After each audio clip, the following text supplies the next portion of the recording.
अस्सलाम वालेकुम। आवाज आ रही है? आवाज आ रही है भाई सबको? ओके, चलो स्टार्ट करते हैं। फॉलो देखो, आज हम जो है वो थोड़ा सा अपार्ट फ्रॉम द लाइन जाएंगे and we will discuss about the chapter 8 topic ना। थोड़ा सा इंपॉर्टेंट टॉपिक है। अभी समाव आप लोगों को भी न्यूज़ मिल चुकी होगी कि आप लोगों की डेट शीट आ गई है।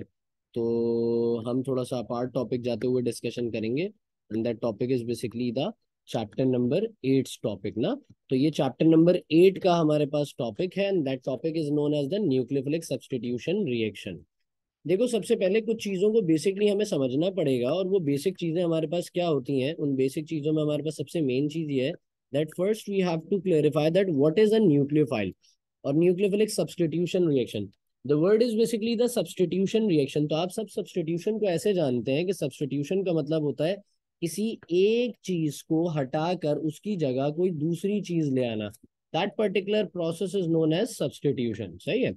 अब कह रहे हैं the replacement of nucleophile of substrate with the attacking nucleophile is known as the nucleophilic substitution reaction. बड़ी मुश्किल सी डेफिनेशन है। कहते हैं कि रिप्लेस करना है आपने न्यूक्लियोफाइल को किसके? सबस्ट्रेट। एक सब्सटेंस होगा जिसे हम सबस्ट्रेट कह रहे हैं इस वक्त यहाँ पे। उसमें एक न्यूक्लियोफाइल लगा हुआ होगा, उसे हटाएंगे। और हटाएंगे किससे? एक अटैक करने वाला न्यूक्लियोफाइल आएगा जो अटैक करेगा, उसके उसको हटा के दूसरे वाले को लगा देंगे। खैर, सवाल ही पैदा होता है कि सर न्यूक्लियोफाइल होता क्या है। तो न्यूक्लियोफाइल का मतलब बहुत आसान है। न्यूक्लियोफाइल का मतलब है न्यूक्लियस लविंग आइन, यानी कि एक ऐसा पर्टिकुलर आइन जो कि न्यूक्लियस लविंग हो। न्यूक्लियस लविंग से मुराद ये बेसिकली ये पॉजिटिव साइड सीकिंग आइन होता है। यानी कि ये बेसिकली इटसेल्फ जो है वो इलेक्ट्रॉन रिच होता है। और कोई भी सब्सटेंस अगर इलेक्ट्रॉन रिच होता है, आप जानते हैं उस पर नेगेटिव चार्ज आया हुआ होता है, तो यानी कि नेगेटिव आइन होता है। तो ये पॉजिटिव आइन सीकिंग होता है, यानी कि ये तलाश कर रहा होता है किसी पॉजिटिव आइन को जिसके साथ ये जुड़ सके। तो ये जो न्यूक्लियोफिलिक सब्स्टिट्यूशन रिएक्शन है, ये बेस किस पे करती है? ये बेटा बेस करती है हमेशा स्ट्रॉन्ग न्यूक्लियोफाइल के ऊपर। जैसे आपने इलेक्ट्रोफिलिक सब्स्टिट्यूशन रिएक्शन बेंजीन का पढ़ा होगा, उसमें हमारे पास electrophilic substitution reaction of benzene में बताया जाता है कि भाई बेंजीन में एक ग्रुप होता है, वो आकर अटैच होता है, वो इलेक्ट्रोफाइल होता है, वो पॉजिटिव आइन होता है। जैसे कि आपके पास NO2 होता है, जैसे कि HSO3 होता है, जैसे कि Cl आता है, जैसे कि आपके पास CH3 पॉजिटिव आता है। ये अगर बेंजीन में अटैच हो जाते हैं, ताकि बेंजीन के अंदर ये क्यों अटैच होते हैं? बेंजीन के पाई क्लाउड को देख के आते हैं, यानी कि वहां से नेगेटिव चार्ज को देख के ये पॉजिटिव आइन जाते हैं। Right now we are discussing about the nucleophile. तो न्यूक्लियोफाइल मतलब क्या होता है बेटा? Negative ion. न्यूक्लियोफाइल मतलब नेगेटिव आइन, यानी कि अगर ये खुद नेगेटिव है तो लाजमी सी बात है ये किसी पॉजिटिव की तलाश में आ रहा है। आपने यहाँ पर एक जुमला लिखा हुआ देखा, that nucleophile is a substance which can donate an electron pair in a reaction। लाजमी सी बात है भाई, देखो एक ऐसा सब्सटेंस जिसके ऊपर नेगेटिव चार्ज है, it mean that it contains more electron than the normal situation of it. तो वो अपना इलेक्ट्रॉन पेयर जो है वो शेयर करता है। जैसे आप यहाँ देख रहे हैं OH, आप देख रहे हैं यहाँ पे एक्स नेगेटिव। एक्स नेगेटिव मतलब हैलोजन है। OR आपके पास है, यानी कि ये अल्कोक्सी आपके पास मौजूद है। SH आपके पास जो है वो थायो अल्कोहल मौजूद है। CN यानी कि सियानो मौजूद है। NH2 यानी कि एमाइन मौजूद है। RC डबल O जिससे आपके पास ईस्टर जनरेट होता है यूजुअली। ये सब नेगेटिव आइंस है। ये सब न्यूक्लियोफाइल हैं। जो जो नेगेटिव आइन होते हैं वो न्यूक्लियोफाइल कहलाते हैं। बात यहाँ तक क्लियर होती है सबको? यहाँ तक बात क्लियर हो गई बेटे? Yes sir. ओके अली, सही है बेटा। चलिए, हमारे पास एग्जांपल्स तो हमने देख ली। बताया गया nucleophilic substitution reaction depends upon the attacking of more electronegative. भाई देखो, सिंपल सी बात है। अगर मिसाल के तौर पे एक 5 साल का बच्चा है, उसके हाथ में एक कोई भी चीज है, क्या उससे 3 साल का बच्चा वो चीज छीन सकता है? क्या जवाब है आपका?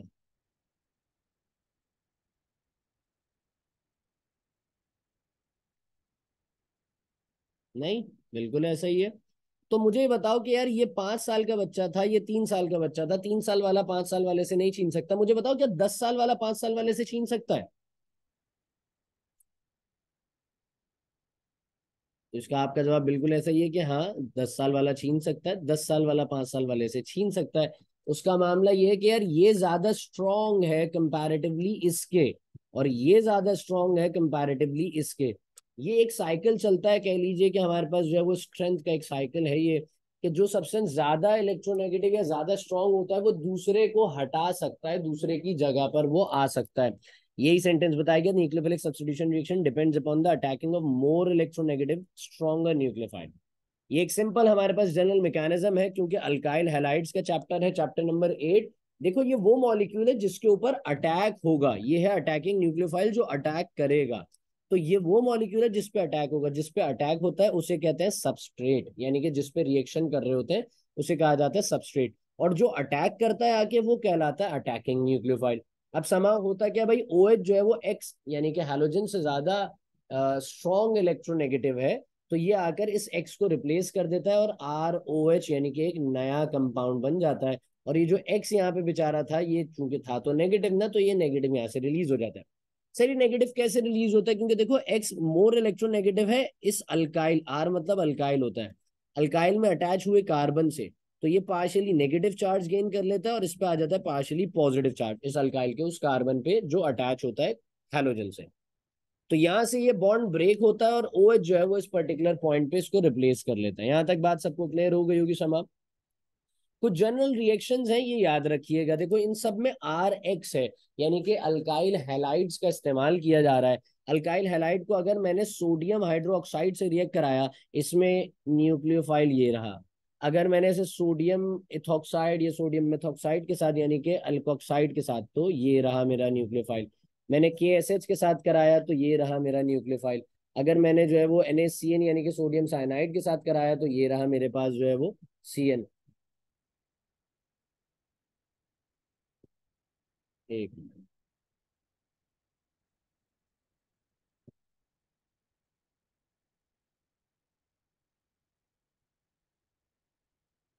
अगर मैंने NaNH2 के साथ यानी कि सोडियम एमाइड या सोडियम अमाइन के लीजिए इसके साथ कराया, तो बेसिकली ये NH2 है। CH3COO सोडियम जो है वो इथेनोएट के साथ कराया तो ये मेरे पास CH3COO, ये है मेरा न्यूक्लियोफाइल। आप देख रहे हैं कि रिएक्शन का जो दूसरा पार्ट आ रहा है, इन सब जगहों पे एक्स ने रिप्लेस कर दिया। आर के साथ लग गया OH, आर के साथ लग गया OR, आर के साथ लग गया SH, आर के साथ लग गया CN, आर के साथ लग गया NH2 और आर के साथ लग गया CH3COO। अगर OH लगेगा आर, आर मतलब अल्काइल होता है ना बेटा, आर मतलब क्या है, आर मतलब है अल्काइल। अगर अल्काइल के साथ OH लगता है तो वो कहलाता है अल्कोहल। अगर अल्काइल के साथ OR लगता है तो वो कहलाता है ईथर। अगर अल्काइल के साथ SH लगता है तो वो कहलाता है थायो अल्कोहल। CN लगता है तो साइनाइड। NH2 लगता है तो एमाइन। CH3COO लगता है तो उससे बनता है ईस्टर। ये कुछ जनरल रिएक्शंस थे जो हमारे पास मौजूद थे इस वक्त, सही है। हम अगर इस चीज को आगे कंटिन्यू करते हैं तो हमारे पास बेसिकली याद रखिए दो तरह के रिएक्शंस होते हैं। न्यूक्लियोफिलिक रिएक्शंस दो तरह के होते हैं, दो टाइप्स हमारे पास है न्यूक्लियोफिलिक रिएक्शंस की। पहली टाइप है SN2। आसान अल्फाज में कहूं तो टाइप ऑफ रिएक्शन से ज्यादा मैं इनको ये कह सकता हूं कि these are basically the mechanisms. And somehow mechanisms को हम कैसे कंसिडर करते हैं, मैकेनिज्म्स को कहते हैं these are basically the ways of the reaction, यानी कि रिएक्शन किस तरह हो रहा है। तो दो तरह के मैकेनिज्म्स हैं, एक SN2 है और एक SN1 है। बहुत इंपॉर्टेंट बातें लिखी हुई है इस वक्त दोनों की, तो कोशिश कीजिएगा कि इसको अपने पास नोट डाउन रखें, ताकि इनसे आपको चीजों को समझने में और अगर पेपर में आपके पास आता है तो रिएक्शन को समझने में और उसको एक्सप्लेन करने में बड़ी आसानी रहेगी। हमारे पास SN2 मैकेनिज्म के अंदर बताया गया कि भाई SN2 लिखा है सर, टू टू, तो सर ये वाला टू जो है SN का मतलब क्या हुआ, न्यूक्लियोफिलिक सब्सटीट्यूशन है SN का मतलब। सर ये टू किसको डिनोट कर रहा है बेटा, ये टू डिनोट कर रहा है बाय मॉलिक्यूलर को, ये टू डिनोट कर रहा है बाय मॉलिक्यूलर को। समझ रहे हैं आप मेरी बात को, ये टू डिनोट कर रहा है बाय मॉलिक्यूलर को। सर ये SN1 में वन किसको डिनोट कर रहा है बेटा, ये वन डिनोट कर रहा है यूनी मॉलिक्यूलर। यूनी मॉलिक्यूलर का मतलब होता है एक मॉलिक्यूल, बाय मॉलिक्यूलर का मतलब होता है दो मॉलिक्यूल्स। अच्छा SN2 reaction single step reaction होता है, वन स्टेप में होता है। SN1 दो स्टेप्स में होता है। SN2 बाय मॉलिक्यूलर है, SN1 यूनी मॉलिक्यूलर है। SN2 के अंदर rate determining step contains two substances. SN2 के अंदर जो रेट डिटरमाइनिंग स्टेप होता है, फर्स्ट टाइम आपने रेट ऑफ रिएक्शन के बारे में पढ़ा है, जो रेट डिटरमाइनिंग स्टेप होता है यानी कि जिसके ऊपर रेट ऑफ रिएक्शन बेस कर रहा होता है कि यार रिएक्शन फास्ट या स्लो करने के लिए किस चीज की कंसेंट्रेशन को चेंज करना है, that particular step contains the two substances. यहाँ पे क्या आ जाएगा, यहाँ पे आ जाएगा वन सब्सटेंस। इसमें जो रेट डिटरमाइनिंग स्टेप होता है, बेसिकली दो स्टेप्स में से एक स्टेप होता है रेट डिटरमाइनिंग स्टेप, और उस एक स्टेप के अंदर एक सब्सटेंस होता है जिसके ऊपर डिपेंडेंस हो रही होती है आपके रिएक्शन की, रेट ऑफ रिएक्शन की। कहते हैं mostly occurs in primary alkyl halides. अब प्राइमरी अल्काइल हैलाइड्स क्या होते हैं वो मैं आपको भी बताता हूँ, और mostly occurs in tertiary alkyl halides. अभी समझ लेते हैं प्राइमरी और टर्शरी को, थोड़ा स्लाइड कर। देखो कार्बन हमारे पास बेटा टोटल कुल मिला के 4 बॉन्ड्स बना सकता है। तो हमें पता है यार कार्बन जो है वो टेट्रावेलेंट एलिमेंट है, और टेट्रावेलेंट कंपाउंड बनाता है, यानी कि 4 कोवलेंट कंपाउंड्स बना सकता है। तो हमारे पास देखो कार्बन बेसिकली क्या है, कार्बन 4 बॉन्ड्स बनाता है। अगर कार्बन के 4 बॉन्ड्स में से सिर्फ एक बॉन्ड किसी दूसरे कार्बन से बना हुआ हो तो उसे कहते हैं प्राइमरी। अगर कार्बन के 4 में से 2 बॉन्ड्स कार्बन से बने हुए हो तो उसे कहते हैं आप सेकेंडरी। अगर कार्बन के 4 में से 3 बॉन्ड्स बने हुए हो कार्बन से, डिफरेंट अलग कार्बन से, तो उसे कहते हैं मेरे बेटे टर्शरी। अब इनको एक और सिंबल से भी डिनोट करते हैं। प्राइमरी को कहते हैं 1 डिग्री, सेकेंडरी को कहते हैं 2 डिग्री, और टर्शरी को कहते हैं 3 डिग्री। तो कुछ लोग ये सवाल कर जाते हैं अक्सर कि सर ये जो हमारे पास CH3Cl है, मैं इसको भी खोलकर बना दूं कि सर हमारे पास ये जो CH3Cl है कि इसके तो कोई भी बॉन्ड कार्बन से नहीं बना हुआ, तो सर क्या ये प्राइमरी है, क्या सेकेंडरी है, क्या टर्शरी है? तो मैं आपको बताऊं मेरे बेटे, इसको हम प्राइमरी के साथ कंसिडर करते हैं। इसको हम किसके साथ कंसिडर करते हैं? हम इसे प्राइमरी के साथ कंसिडर करते हैं। यहां तक बात क्लियर होती है? प्राइमरी, सेकेंडरी और टर्शरी क्लियर हो गया? Ali, yes sir. Ola, clear हो गया?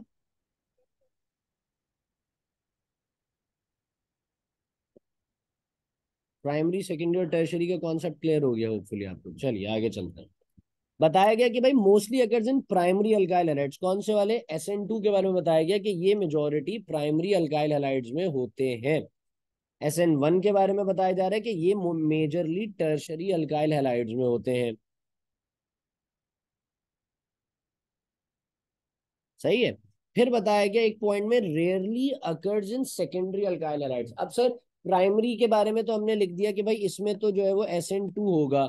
हमने टर्शरी के बारे में लिख दिया भाई इसमें तो SN1 होगा। तो सर सेकेंडरी कहाँ जाएगा बेटा? सेकेंडरी पार्शियली SN2 में जाता है और पार्शियली SN1 में जाता है।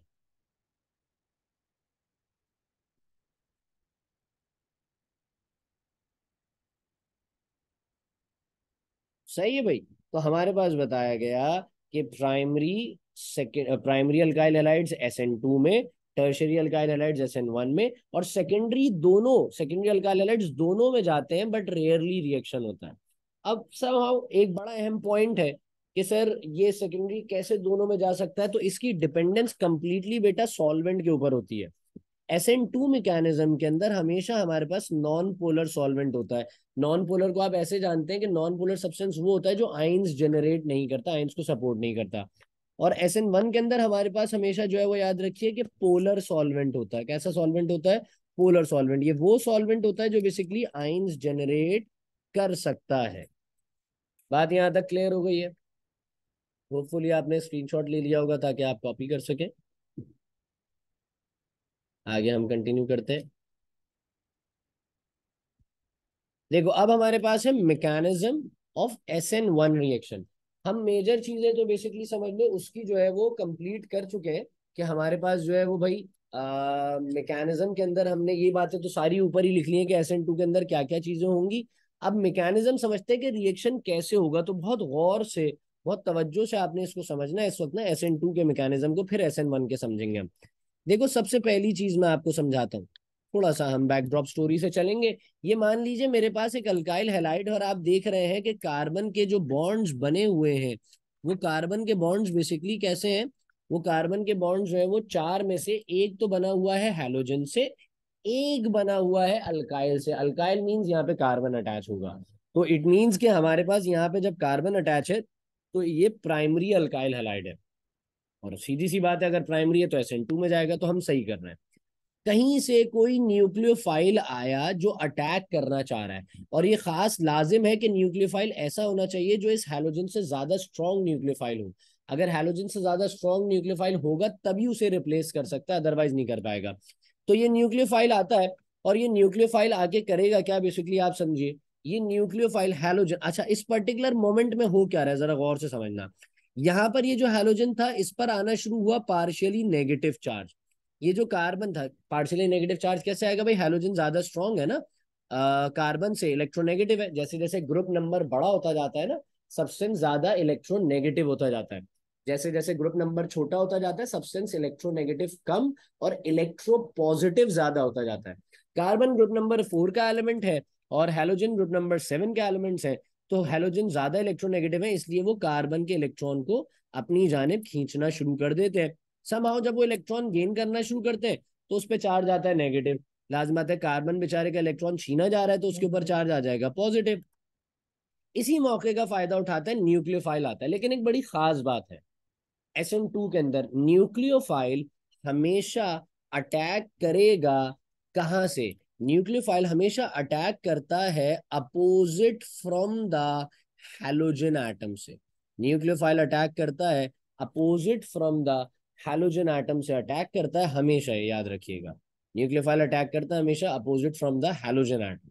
सही। हैलोजन आइटम अगर यहाँ लगा है तो न्यूक्लियोफाइल यहाँ से आएगा, अगर हैलोजन यहाँ होगा तो न्यूक्लियोफाइल इधर से आएगा। ये बात बस हमेशा याद रखना कि न्यूक्लियोफाइल हमेशा अटैक करता है opposite side from the halogen item. अब ये अटैकिंग न्यूक्लियोफाइल है और अल्काइल हैलाइड, जिसे हम सबस्ट्रेट कह रहे हैं। फिर आती है एक ट्रांजिशन स्टेट। अब नाउ दिस ट्रांजिशन स्टेट के अंदर दो काम हो रहे होते हैं बड़े खास। एक होती है इसके अंदर बॉन्ड फॉर्मेशन, और एक हो रही होती है इसके अंदर बॉन्ड ब्रेकिंग। तो देखो मेरे पास बॉन्ड बना हुआ किस में था, मेरे पास बॉन्ड बना हुआ था दर हकीकत कार्बन और हैलोजन के दरमियान में। ये बॉन्ड आहिस्ता आहिस्ता ब्रेक होना शुरू हो गया, क्योंकि हम जानते हैं ना, कार्बन 4 बॉन्ड्स बना सकता, 5 तो बना ही नहीं सकता। तो अगर कार्बन हैलोजन के साथ जुड़े जुड़े न्यूक्लियोफाइल के साथ जुड़ने की कोशिश करे तो ये पॉसिबल ही नहीं है। ये केमिस्ट्री की बाउंड्री से बाहर निकल जाएगा कि कार्बन ने एक वक्त में 5 बॉन्ड्स बना लिए। तो होता यह है कि पार्शियली यहां से बॉन्ड टूट रहा है आहिस्ता आहिस्ता, और पार्शियली बॉन्ड यहां बन रहा है। मैं मिसाल देता हूं आपको। मान लीजिए कि मेरे पास एक शख्स है जिसका नाम है ए, और एक शख्स है जिसका नाम है एम। सही है। भाई ए जो शख्स है, इन्होंने एम को 10,000 रुपये दिए उधार। सही है। अब ए ने जो है वो 10,000 रुपये एम को उधार दे दिए। अब चलो मान लेते हैं कि भाई अली है, ए जो है वो अली है, अली ने जो है वो 10,000 रुपये जो है वो मुजीब साहब को उधार दे दिए। अब अली ने जब मुजीब साहब को 10,000 रुपये उधार दिया, अब अली साहब मांग रहे हैं बार बार कि भाई भाई मुझे दो, मुझे दो, मुझे दो, मुझे दो।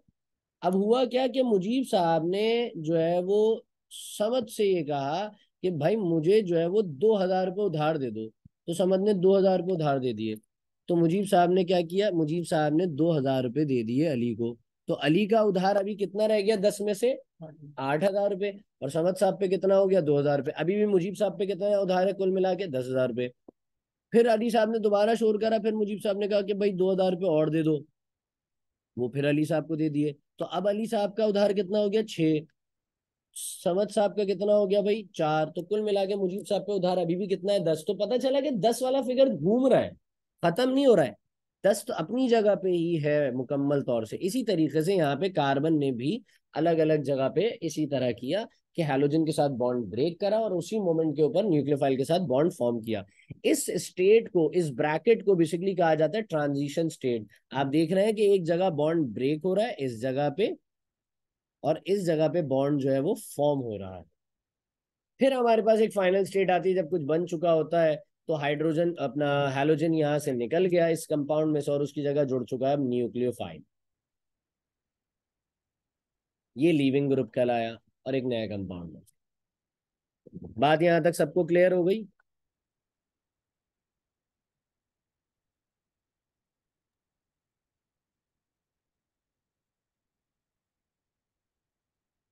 बोलो भाई, क्लियर हो गई।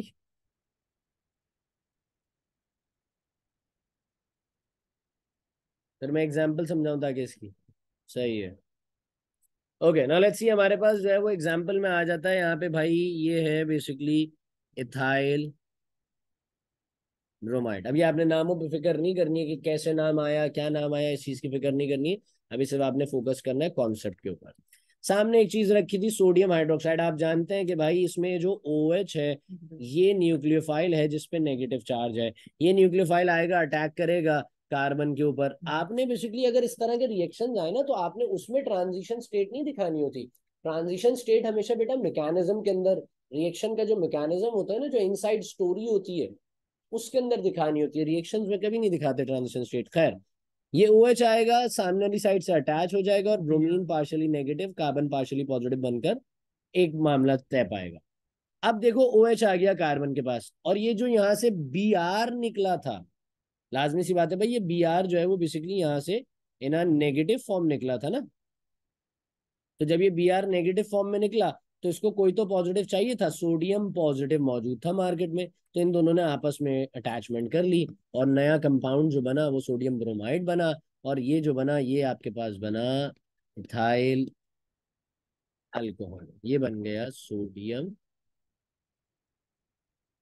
ब्रोमाइड।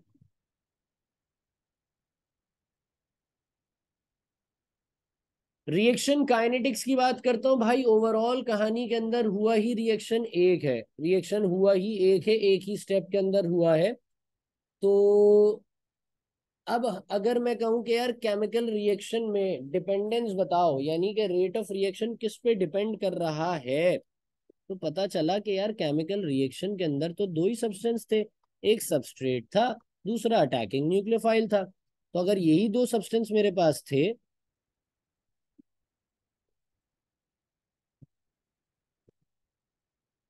1 मिनट दीजिए।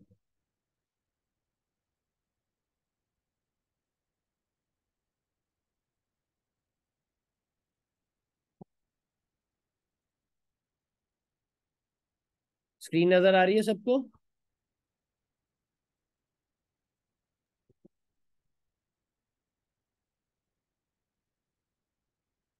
अब अगर मैंने ये कहा कि यार रिएक्शन में थे ही दो सब्सटेंस के भाई, एक मेरे पास ये सबस्ट्रेट था, दूसरा मेरे पास न्यूक्लियोफाइल था।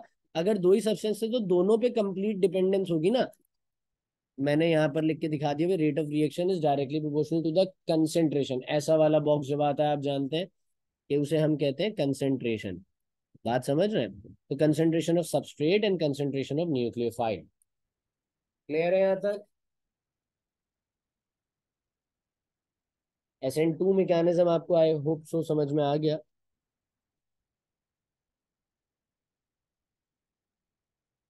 बहुत इंपॉर्टेंट टॉपिक है ये हमारे पास। सही है, अक्सर पेपर के अंदर आ जाता है, लॉन्ग के अंदर एक पार्ट बन के आता है इसका, ऑर्गेनिक के अंदर। तो समहाउ ये मुझे लगा कि बहुत जरूरी है इस वक्त हमें करना, तो हमने इस वक्त इस चीज को कवर अप कर लिया। अब हम आगे बढ़ते हैं, तो हमारे पास आता है बेटा SN1 मैकेनिज्म। बाकी बातें हम ऊपर लिख चुके हैं। SN1 मैकेनिज्म के अंदर भाई कि ये 2 स्टेप में होता है, 2 स्टेप है ये। सही है, ये यूनिमोलिक्यूलर है।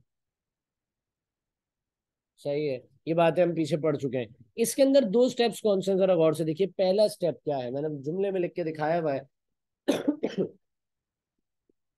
Breaking of carbon halogen bond in the presence of polar solvent to give alkyl carbonium ion. Now, in this point, they are explaining that in the very first step in the SN1 mechanism, we will see that the carbon and halogen bond is now breaking up to give the carbonium ion, alkyl carbonium ion. Carbonium ion किसे कहते हैं? जब carbon पे positive charge का ion लग जाता है। खैर, हमारे पास उसे कार्बोकैटाइन भी कहा जाता है। तो हमारे पास बेसिकली यहाँ पर आप देख रहे हैं नॉर्मल सा, क्योंकि आप जानते हैं ना SN1 मैकेनिज्म है। So we will see the tertiary alkyl halides here ना। तो टर्शियरी अल्काइल हैलाइड्स आएंगे। आप देख रहे हैं कि हैलोजन का एटम है और अटैच है एक ऐसे कार्बन से जिस कार्बन के साथ 3 अल्काइल्स अटैच हैं। तो एक ऐसा कार्बन जो 3 अल्काइल्स के साथ अटैच होता है, that will be known as the tertiary alkyl halide. And this reaction is occurring in the presence of a polar solvent. We see that कि हमारे पास SN2 मैकेनिज्म में नॉन पोलर सॉल्वेंट था, SN1 मैकेनिज्म में हमारे पास polar solvent है। और ये रिएक्शन है स्लो, क्योंकि देखो जब दो रिएक्शन होते हैं ना तो फिर हम मेंशन करके दिखाते हैं कि यार स्लो रिएक्शन है, फास्ट रिएक्शन है, कैसा रिएक्शन है। तो ये पहला स्टेप है, और पहला स्टेप बेसिकली हमारे पास है स्लो रिएक्शन। आपने देखा कि हैलोजन बेचारा जो था, उस गरीब ने अपने ऊपर पार्शियली नेगेटिव चार्ज दिया, कार्बन के ऊपर पार्शियली पॉजिटिव चार्ज दिया, और वो पार्शियली पॉजिटिव चार्ज देकर चला गया। अब ये जो सब्सटेंस आपके पास बना है, that will be known as the alkyl carbonium ion, और हैलोजन यहां से निकल गया। This is basically the rate determining step. I must say, I have to write here, कि rate determining step। याद रखिएगा, कोई भी केमिकल काइनेटिक्स आप पढ़ रहे हो, कभी भी किसी केमिकल रिएक्शन की, रेट डिटरमाइनिंग स्टेप हमेशा स्लो रिएक्शन होता है। अगर मल्टीपल स्टेप रिएक्शन होता है तो उसके अंदर हमेशा हमारे पास जो स्लो स्टेप हुआ होता है, स्लो रिएक्शन हुआ होता है, that is basically the rate determining step. तो पहला रिएक्शन, पहला स्टेप हमारे पास स्लो था, so it is the rate determining step. दूसरे स्टेप में क्या हुआ, टैंगिंग ऑफ न्यूक्लियोफाइल और कार्बोनियम आइन टू गिव द प्रोडक्ट। अब वो न्यूक्लियोफाइल आया और आके अटैक। सर एक सवाल जहन में आ रहा है कि ये टर्शरी क्यों नहीं गया वहां पे? टर्शरी भी तो वहां पे जा सकता था, टर्शरी भी तो जाके SN2 के अंदर रिएक्शन कर सकता था। न्यूक्लियोफाइल आता, हैलोजन के अपोजिट से रिएक्शन में पार्टिसिपेट करता, अटैक करता, वहां से जुड़ता, हैलोजन बॉन्ड तोड़ता, न्यूक्लियोफाइल अपना बॉन्ड बनाता, और जो है वो दोनों जुड़ जाते। इसके पीछे एक बड़ी खास वजह है, मैं टॉपिक के एंडिंग की तरफ जाते जाते आपको समझाऊंगा। खैर हुआ ये कि न्यूक्लियोफाइल आया, और ये न्यूक्लियोफाइल चूंकि नेगेटिव था, कार्बोनियम आयन का कार्बन पॉजिटिव था, they both attach with each other, and now we have a product here. So this is basically known as the new compound.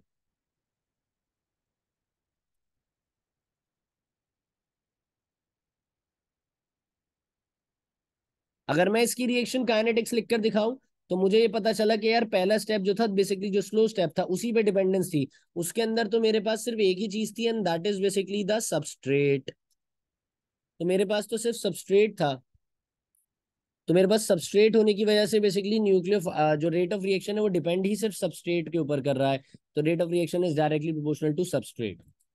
यहां तक बात क्लियर होती है?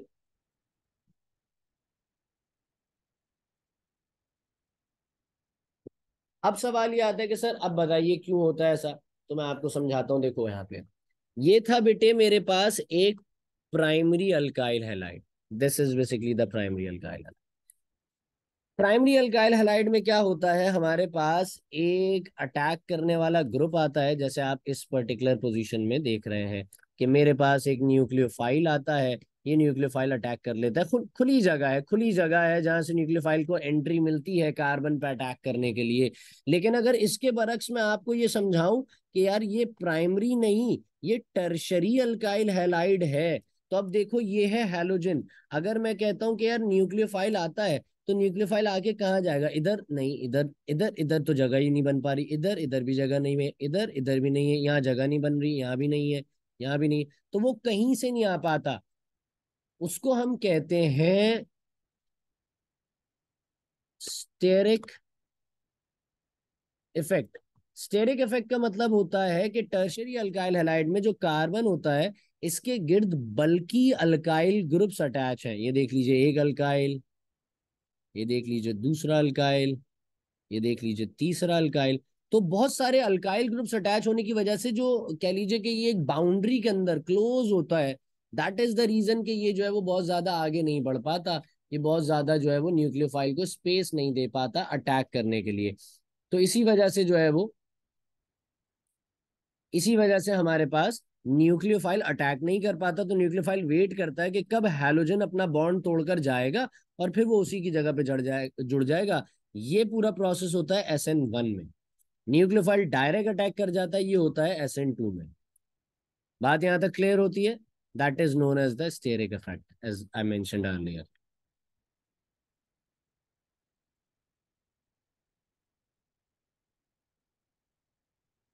यहां तक क्लियर हो गया है दोनों को भाई?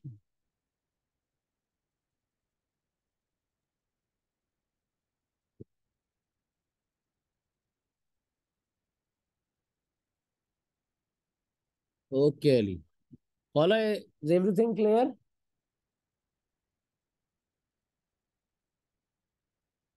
ओके, चलो भाई।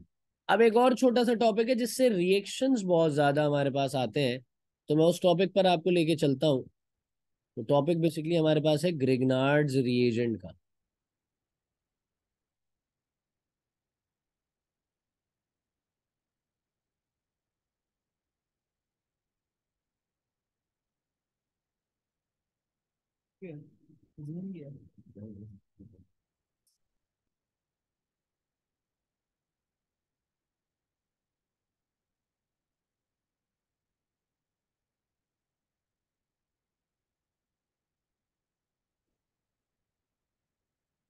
चलिए आइए, हम हमारे पास टॉपिक जो है वो ग्रिग्नार्ड्स रिएजेंट का है।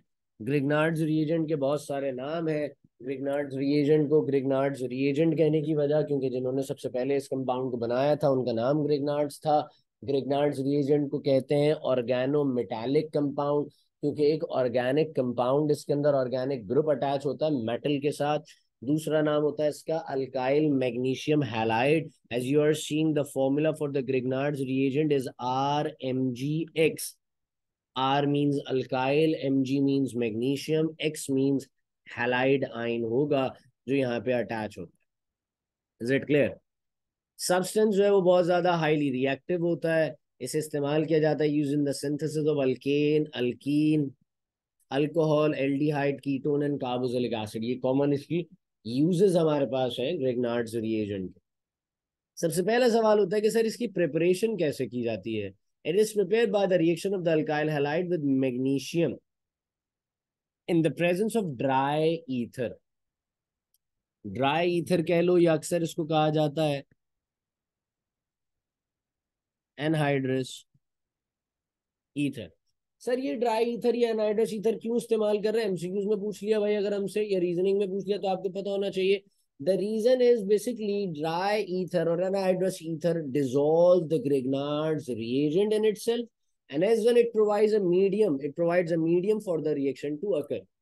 So ये हमारे पास आर एक्स यानी कि अल्काइल हैलाइड होता है। It will react with the magnesium और फिर ये हमारे पास एक कंपाउंड बन जाता है। सर ये कंपाउंड कैसे बना? आर एक्स के अंदर तो हम जानते हैं कि एक्स नेगेटिव होता है, आर पॉजिटिव होता है। ऐसा ही है, एक्स जो है वो बेसिकली मान लीजिए कि भाई ग्रुप नंबर 7 का एलिमेंट है, और जो आर है उसमें कार्बन अटैच होता है, it belongs from the group number 4। यानी कि कार्बन जो है वो हैलोजन से कम इलेक्ट्रोनेगेटिव है, इसलिए उसने इलेक्ट्रॉन दे दिया। लेकिन अब मेरे पास जो मार्केट में एक और एलिमेंट मौजूद है, that is basically the magnesium. Magnesium जो है वो मेरे बेटे ग्रुप नंबर 2 का एलिमेंट है। और ग्रुप नंबर 2 का एलिमेंट समझ लीजिए कि 4 से भी छोटा है और 7 से भी बहुत छोटा है। दैट इज वाई मैग्नीशियम के अपने लास्ट शेल के 2 इलेक्ट्रॉन्स में से एक इलेक्ट्रॉन अल्काइल को देता है, एक इलेक्ट्रॉन हैलोजन को देता है। दैट इज वाई इस दोनों साइड्स के ऊपर होते हैं partially negative charge, and magnesium will get the partially positive 2 charge. This is the manner way जिसमें हमारे पास एक कंपाउंड जनरेट हो जाता है RMgX। Is it clear?